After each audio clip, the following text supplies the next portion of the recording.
where Member of Parliament Nelson Koech today called for the shooting and killing of violent protesters who vandalize property and target protected areas. Koech, who is also the chairperson of the National Assembly Defense, Foreign Relations and Intelligence Committee, says the Constitution allows the police to use their firearms to protect property and life, adding that President William Ruto's shoot-in-the-leg order is not sufficient. Emmanuel Toh has more.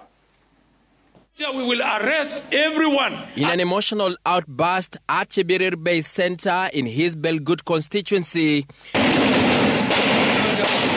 MP Nelson Koech called for a shoot-to-kill order against anti-government protesters. Na mimi nataka niseme na nishukuru Rais William Ruto.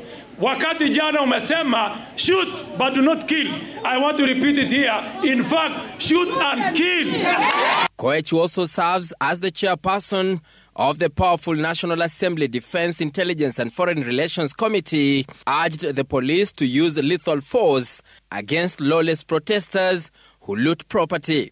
You cannot have someone who is going to terrorize you and your family, and you are telling me you cannot shoot and kill. You cannot have someone who is coming after your businesses armed and with weapons, and you want to tell me that you cannot use shoot and kill. The Constitution, the Police Act, has given the police the powers to use their arms where they have evaluated the risk of their lives is in danger. The MP adding State House and other protected areas to places where violent protesters should be gunned down. Anyone who wants to go to a protected area like State House is not an ordinary person. That is a criminal. That is an armed person that must be dealt with equal force. And the only force that applies to such people is to shoot and kill. Koech turning his guns on the opposition leaders who claim the government has been hiring goons to fight off demonstrators.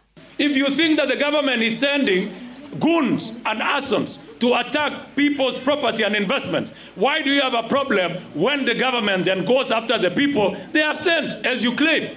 Watch out, we will arrest everyone, and I can tell you they are terrorists, and they are going to be charged as either facilitating terrorism or they are terrorists themselves.